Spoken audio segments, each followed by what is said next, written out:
Hey folks, Dan Frio here. Today we're going to talk about Stock Talk Tuesday. And some of you guys, and I've even had some comments from people down below, they're like, why are you doing this? And one person even kind of gave me a little bit of grief about it.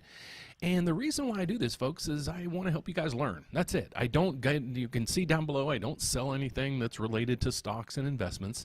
I just want you guys to understand, because so many people leave in the comments that they don't, they have no money. And a lot of these channels, it's either the crash and doom, the housing market's going to implode, stocks and bonds are crashing, the unemployment rate's going to spike and all this stuff. But if you really follow the technicals and you follow the markets, you can understand a lot of these things. Now, yeah, you're going to be throwing a curveball here and there, but what I want you guys to understand is how to invest. And just what we're going to break it down today is we're going to look at the returns. So what happened was last year, around September-ish, I had a friend come to me and he said, Dan, you know a lot about stocks and you're interesting, when I talk to you, why don't you do some shows and talk about the stock market? So I figured I'd do that. He said, even bring up, create a portfolio so people can see over time how it all works.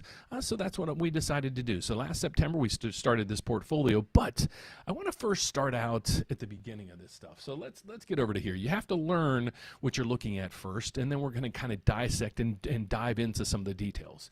What I want to talk about is the returns that we've gotten so far this year, and how we picked the stocks and the investments that we went into.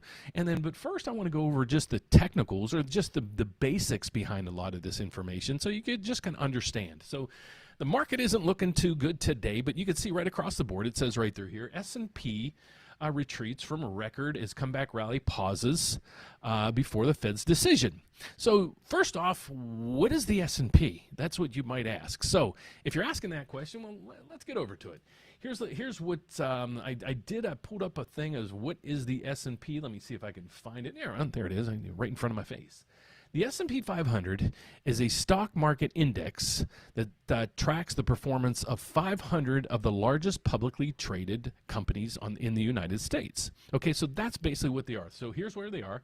They represent 80% of the U.S. Stock market. Some of the major holdings it has is Apple, Microsoft, Amazon, Alphabet, NVIDIA. So if you're like, okay, I love those stocks, I'm even going to show you a way how to just invest in the S&P 500, because that's probably the number one investment that I would advise anybody to make. Even when my children, they get their birthday money when they're little, we create an account with Schwab. And we have them, when they get birthday money or whatever, they put it in there. And then when they have enough money, they'll invest it either in the S&P 500 or Berkshire Hathaway. And they've done that over the years. And funny thing is, I'll ask my kids once in a while, they're like, you know what, it's up pretty good money. And they really don't understand the markets either. So I thought I'd help you guys understand this. So let's get to that. That's what the S&P 500 basically is, the biggest 500 companies on the United States exchanges. Okay, and these are examples of the top ones there. Okay, so what you're going to start hearing about right now is a V-shaped recovery, and I'm going to explain to you what happened. At the beginning of the year, around January-ish or so, when you start hearing about tariffs and some of these other things, the market plummeted, and all the people on the sidelines were like, okay, told you, the markets are going to collapse, and it's going to be worse than it's ever been. Then all of a sudden, a lot of people said, well, once the tariffs news goes through and we get clarity on that, and then we have some, information on how the deficit's going to go and a lot of other things, especially the Middle East and so forth, the economy doesn't look so bad. And I get a lot of grief because of that as well. But ultimately, what happened is we had a complete V-shaped recovery in the S&P. And that's basically representative of kind of across the boards that you're seeing. So let me show you what the V-shaped recovery kind of looks like. So based on an article in Yahoo Finance, here's kind of what the caption has to say. And they did 35 charts to analyze all this information. So basically, here's what they came up with. The Yahoo charts emphasize that the recent equity rebound was one of the fastest recoveries in U.S. Market histories, from a drop around 19% in early 2025, because mainstream media, they're pumping this narrative of the world's just basically going to end. Trump got elected, and I'm not FOMOing, or MAGA-ing Trump. I'm just saying this is mainstream media's, the biggest piece of the economy is that. And so what I try to do a lot of times is debunking a lot of the things that they're telling you and advising you. So one of the things was you got to get out of stocks and just put your money in the, under the mattress. Well, that's completely the wrong thing to do. But let's keep going on with what the article had to say. Crucially, the rebound was driven by a surge in earnings revisions upward, okay? Not speculative exuberance, a recovery in fundamentals, not in valuations alone. Investor sentiment remains subdued. Market breadth has improved, especially beyond big tech, suggesting stock gains are supported by broader corporate strength. So you go down through here, and we're going to, this is an article posted by Yahoo Finance that I just scrubbed through to grab the data to share with you guys. The macros on all this is the IMF, let's just think that as the globe, okay? The global economy is projected to grow at 3% in 2025 and 3.1% in 2026. U.S. expected to grow 1.9 to 2% in 2025 and 2026. So we have even the economists in this, and we'll keep going to Morgan Stanley and another research on Deloitte on what the economy is supposed to do, because what we need to focus in on is corporations, the economy, earnings, and the consumer. So if you go to Morgan Stanley, they're also saying globally they're looking at an expansion about 2.9% over the next 2 years, with the U.S. about 1.5% in 2025 and 1% in 2026. And Deloitte's kind of saying kind of the same thing in that area. Here's what happened with Morgan Stanley projected the S&P would rise about 12% in 2026, reaching about 7,200. Oppenheimer saying it's going to reach probably about 7,100, and Morgan Stanley, they're saying it's speculative at this time. So what the markets are expecting right now is one cut from the Federal Reserve this year, and then they're going to do 3 to 4 cuts next year. That's what the markets are expecting. So based on all this, here's kind of the outlook that we're seeing across the board. Second half of 2025, continued resilience on that. U.S. economy is still going to grow, and the best areas to invest in are cyclical, industrial, and healthcare. All right, in late 2025, I think the market's going to peak out. Fed's going to start cutting rates. So just have money set aside, what it's saying, to get into some investments that are looking attractive at that time. Never invest 100% of your money. Have some money always set aside, especially for a rainy day. In early to mid 2026, they're expecting the market to rally another 10 to 12%, growth stabilization, and people are going to rotate into AI, financials, and technologies. How to explain the recovery? Well, basically, it was a complete V-shaped. Here's what it says. This reference refers not to a speculative euphoria, but a rapid turnaround in earnings expectations. Strong consumer, improved corporate profitability, and broader participation. Okay, here's what the markets are looking forward to. Easing in the economy, momentum in earnings, and the macro and micro economy starting to get in there pretty good.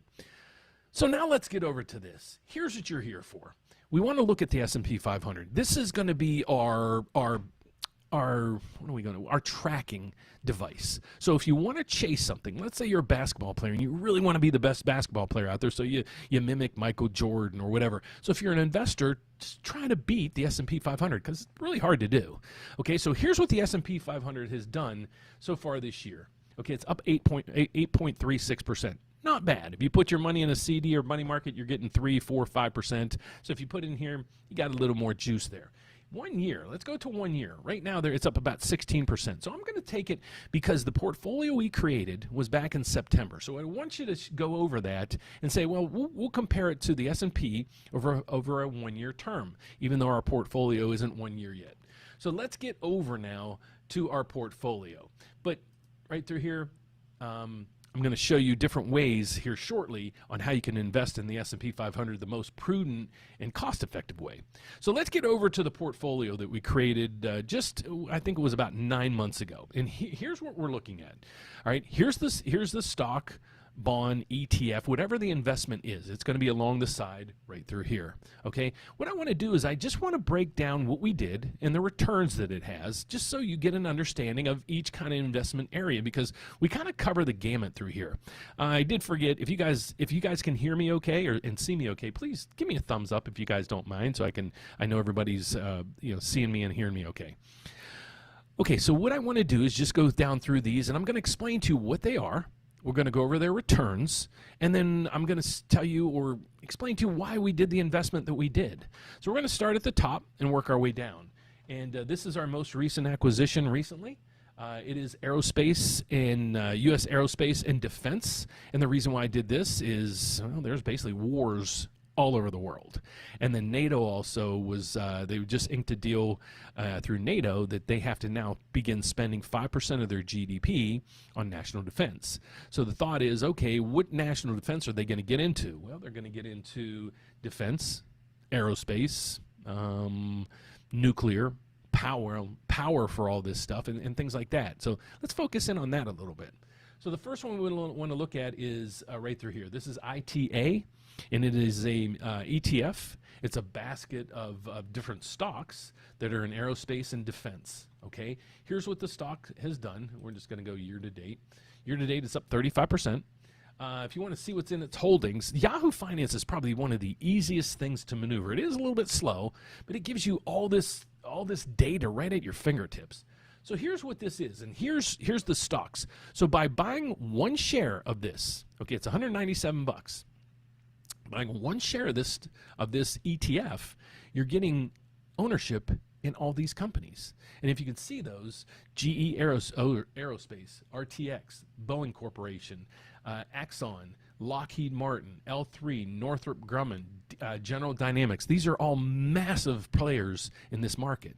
So you're getting positions in all these. And that's why I do ETFs versus a single stock, because if one of these stocks crater, for example, their CEO gets caught, at a concert making out with some lady, and their stock craters, you don't have to face that in here because it's a basket of these stocks. So that's why we do that through there, and that's one of the reasons why we got into that investment at that time. If you go over to the other positions that we have in our portfolio, let's get over to that here in a second. And we're going to go down through here.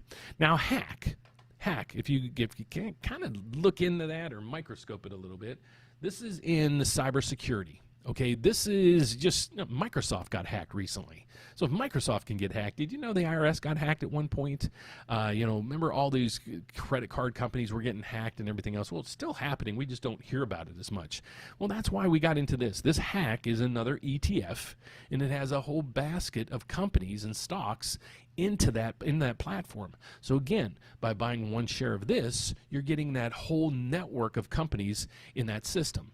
All right, the next thing is VGLT. Now this is our bond position, because here's how bonds work, and I talk about bonds every day, so you focus in on bonds. What do we talk about? When prices go up, rates come down. Okay, so that's what I want you to focus in on. Okay, what do we know basically that's going to happen over the next year or two? Well, rates are going to come down.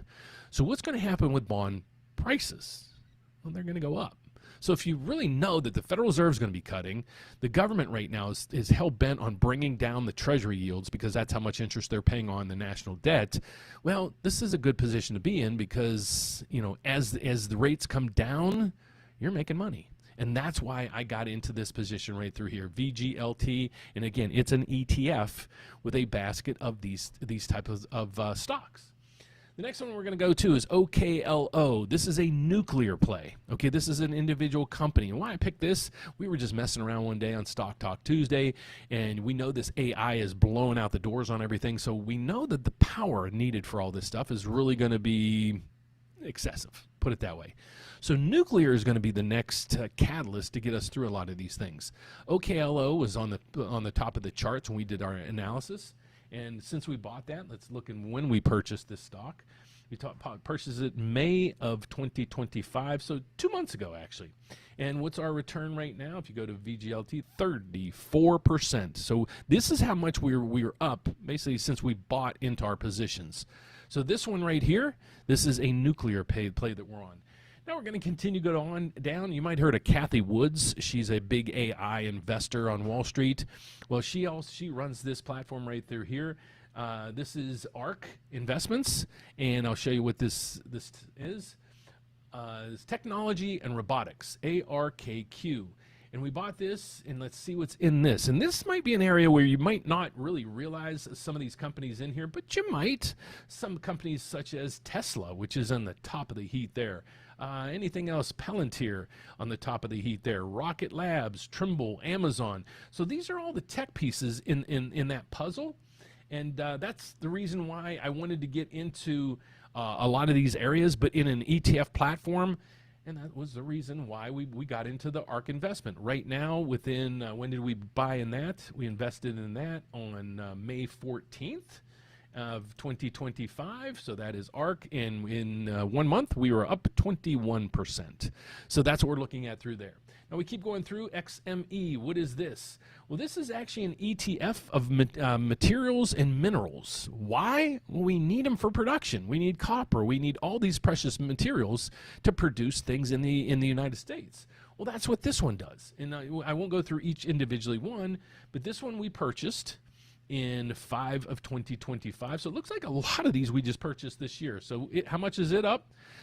30% in a month and a half, 2 months, not a bad return. SLX, now this is our steel. Why? Well, Trump is hell-bent on bringing manufacturing back in this country. And if that's going to be the catalyst of what's going to happen, we're going to need steel. So we bought it into a steel ETF. And that was on 4, so that was in April of 2025, so about 4 months ago, and it is up 24%. So not a bad streak that we have so far. Look, 35, 21, 30, 24. Now we're at XLF. XLF is a basket of financial stocks. So if you're thinking financials are going to start doing well, here's my thought behind that. As we know, interest rates are coming down. They're going to come down on the short end, and they're going to come down on the long end. And they're going to come down probably more on the short end than the long end. And so here, if you don't understand what I'm talking about, here's what's going to happen. Because that spread's going to get a little bit more or increased between the short-term rates and long-term rates, banks are able to make more money because they lend long-term, and they get that money to lend you short-term. So it's going to increase their margins there quite a bit. So the XLF is in a position to do very well in 2025, latter part of 2025, and into 2026 as rates get cut. But so far on that stock, we are up almost 18%. And now the whoop-de-doozy of our returns is right through here. So if you're interested at all in cryptocurrencies, I bought into Bitcoin, and we bought into this. What this is Bitcoin times 2. So no matter what Bitcoin does, it multiplies it by 2. So we got into this position on 10 months ago. And so far, we have a return of 159% on our money. So basically, our returns across the board going down through here are positions that we just added these just weeks ago. So if you look at our long-term positions, we're about 34, 21, we're probably about 30 to 35% up. If you manage all those, you blend those together. Or is the S&P? Well, the S&P is up 16%. So I think we're doing a little bit better than the S&P, actually, maybe about twice the results that it has. But I'm not saying that I'm a genius with all this. I just want you guys to understand how investments work and just, your catalyst, or this is the target that you want to beat. If you want to become a professional investor, this is your target that you need to beat out there. So that's what we wanted to talk about in today's report. If you want to invest, now if you want to invest in the S&P 500, here's probably the way to go. And here's what I do with a lot of my investments. I go into ChatGPT, and I just go in and put in this. Provide me the top 5 S&P 500 ETFs and their expense ratios, and for 1, 3, and 5 year returns. So here's what it gives us. I'm just going to scroll down to the bottom, and this is basically what it's telling me. It's saying all these companies are doing basically the same thing. If you look, their returns are the same, everything else. So go with the one with the least amount of expenses. So I would go, if I'm looking to get into the S&P 500, I'm not going here. This is kind of a weird investment there.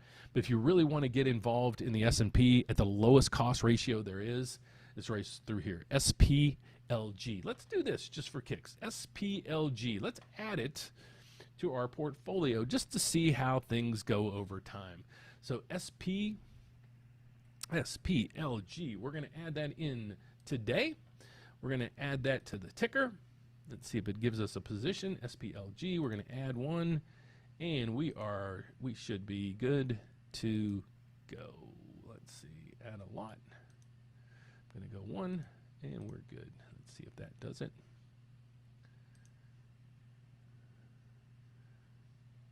Let's refresh and make sure it's on there for us. And then if that's on there, we should be good to go. Let's see my portfolio.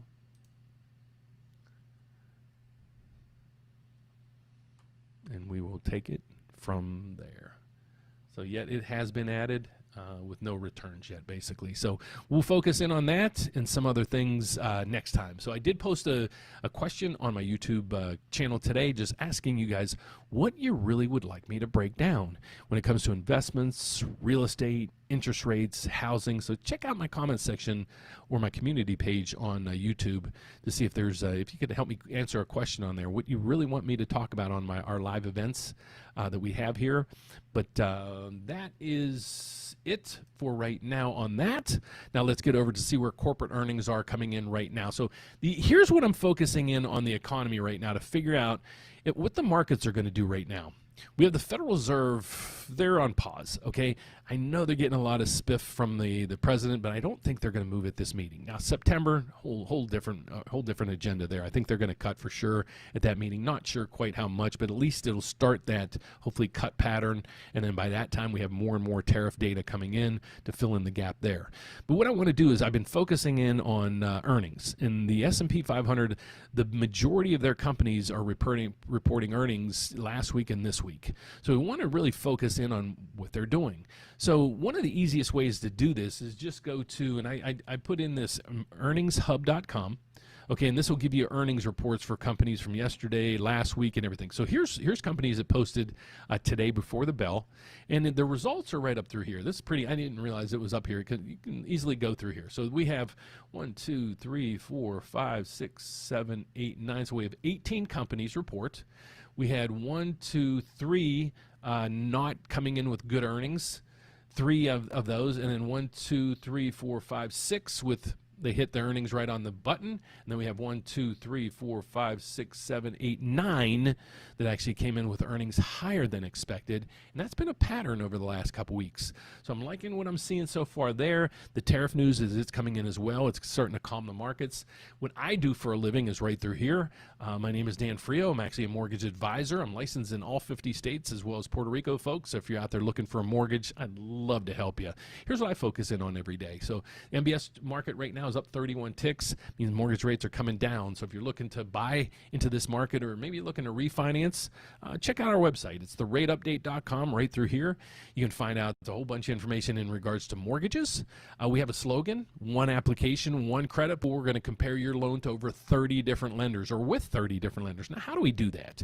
Well, I actually work at a federal bank, folks. I'm actually a federally licensed mortgage loan officer. I work at a federal bank. That gives me a license at all 50 states as well as Puerto Rico. But we also are a large mortgage brokerage. Think of it that way. So we're a national broker, I'll say. We have 33 lenders that we're set up with to help you guys. The reason why we did this is to help you navigate this environment. Because if you're looking to buy or refinance, what have you always been told? You go out there and get 3 or 4 different quotes. That's perfect. What if you can get comparisons? What if you can compare rates from 30 different banks? Well, that's what we do right here at the channel. So we will be your loan officer during this whole process. But if you want to find out more on how it works, just go to therateupdate.com. We have programs like this right through here. If you're looking to buy a home, we can offer, in some cases, up to $7,000 in down payment assistance. If you're looking to refinance, we even have some tools right through here. If you're looking to refinance and you already have a mortgage, just let me know what the terms of that mortgage are and what rate you would like to have if you're looking to refinance. So you put in there and say, Dan, and just fill out the questions. You say, Dan, I'm at 7.5 right now and rates hit 6.5%. Reach out to me, let me know what my savings would be, and maybe we can do this. So that's what we do right there. If you've already got a quote from different companies, we have a loan estimate review. So you want to compare your quote with 30 other lenders, would just click this button right through here. What you're going to do is you'll upload your loan estimate right into this, and I will send you a detailed video, personalized video, right back to you, going over how much we might be able to save you in regards to fees and rate. So check out those items and more, but that will be my show for today, folks. So far the market's not looking too good, but the rate update portfolio isn't doing very bad, and it's actually beating the S&P 500 in 2025. So that's it for today, folks. I will be back at the close.